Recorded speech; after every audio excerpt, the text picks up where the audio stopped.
Hello everybody and welcome to today's video where we will be discussing revolutionary, evolutionary and breakthrough innovations in under 12 minutes. Let's begin with discussing innovation and the main types of innovation. Within business, innovation is the process of introducing new or improved processes, products, services or business models that create value for the organization and its customers. Now, the most important part of any definition of innovation is the creation of value, because that is exactly what entrepreneurs do and it is the focal point of all innovation. Now, you can see here that there are two main types of innovation already outlined: incremental innovation, otherwise known as sustaining innovation, and disruptive innovation. Now, these were created by Christensen in 1997 and have been covered in a previous video. Rather, in this video, I'm going to be focusing upon the other types of innovation, these being revolutionary innovations, evolutionary innovations, and breakthrough innovations.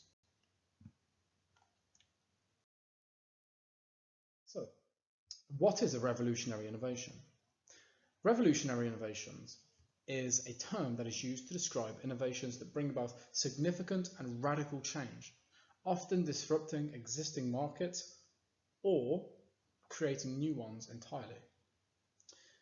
Revolutionary innovations have got certain characteristics that separate them from other types of innovations. These are namely a deviation from the status quo and the entering of a new territory. This new territory could be a new market, it could be a new product line, or it could be something totally and radically different to what was previously offered. For example, when smartphones came along, they massively deviated from the status quo of landlines and fax machines, emails, and smartphones totally revolutionized the way that people communicate, whilst also entering new territory. You now have different brands, different types, different models of smartphones. You can have touchscreen, you can have solely voice used smartphones, you can have smartphones that flip, some that fold, some that simply exist. The idea being that a smartphone is an exemplary revolutionary innovation, as are all of these: the railroad, personal computers, and even the internet. Now, the main difference between Christensen's disruptive innovation and the revolutionary innovation is that Christensen distinguishes between disruptive technologies and disruptive innovations. Comparatively, revolutionary innovations does not distinguish between a disruptive technology and a disruptive innovation. So you can see here that I've outlined what the difference between a disruptive technology and disruptive innovation is under Christensen's point of view. But revolutionary innovations is a more general term that captivates both disruptive technologies, such as the internet, and disruptive innovations, such as the smartphone. This allows the term revolutionary innovations to be used in a more general way. It is more applicable to the wider academic business field. Moving on now, an evolutionary innovation refers to incremental improvements and advancements in existing products, services, processes, or business models. It is a gradual progression of an existing offering. It is not the introduction of a completely new paradigm like revolutionary innovations. So, what are the characteristics of evolutionary innovations? Well, as you can kind of see in the definition, they are characterized by small, gradual improvements made over an extended period of time. For example, Microsoft will often release software updates. You may see, let's say in Toyota in Japan with the Kaizen method, you may see efficiency improvements in manufacturing processes, whereby Toyota are using the Kaizen method, the lean systems method, to constantly enhance the way in which they are manufacturing.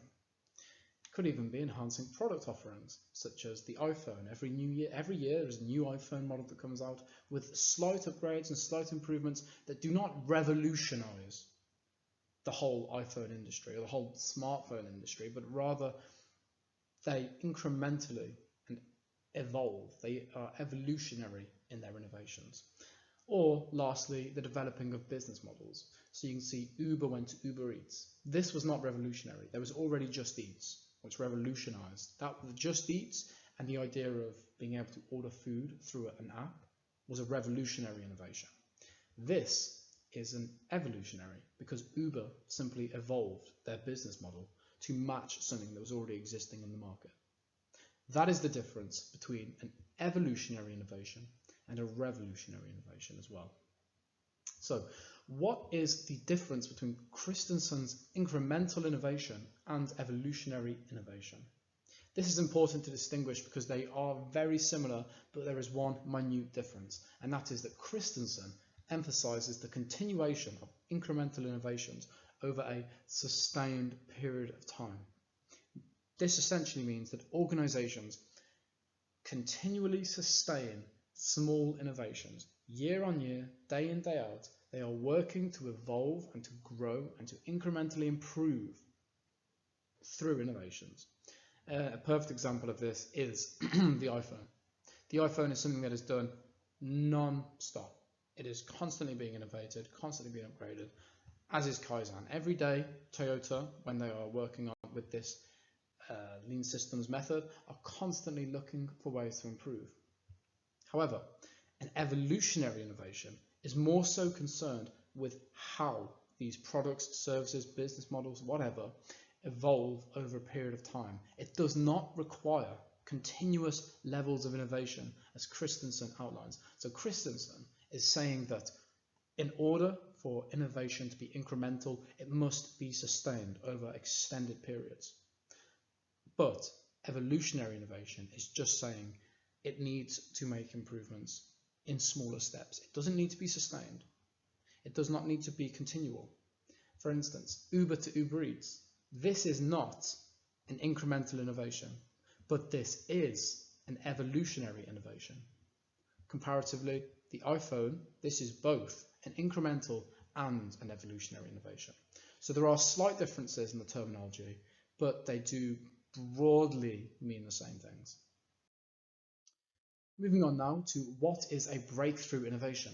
Well, breakthrough innovations are concerned with major leaps forward involving the introduction of new ideas, technologies, and approaches that have the potential to disrupt the markets, create new opportunities, and reshape industries. What are the main characteristics of these breakthrough innovations? Well, breakthrough innovations have the following characteristics. They are transformative, they are disruptive, they are new, and they have a profound impact upon society, economics, and technology. So what are some types and some examples of breakthrough innovations? Well, here are three. You've got the printing press. It totally transformed the way in which news was delivered around the world, and it ensured that the majority of the West, at least, had access to information at a lower cost, and it really allowed whole new industries to be born, such as advertising and new types of media. It created new opportunities in this sense, but it also disrupted markets. It reduced the need for people to be handwriting their flyers. The printing press did. So it was totally breakthrough. Penicillin as well. Penicillin totally reshaped the way in which healthcare is done for diabetics. It was a breakthrough innovation. And lastly, the smartphone. The smartphone disrupted markets. It created new opportunities, and it totally reshaped the whole telephone industry. So these are three examples of some breakthrough innovations. So how do breakthrough innovations differ from other types of innovation?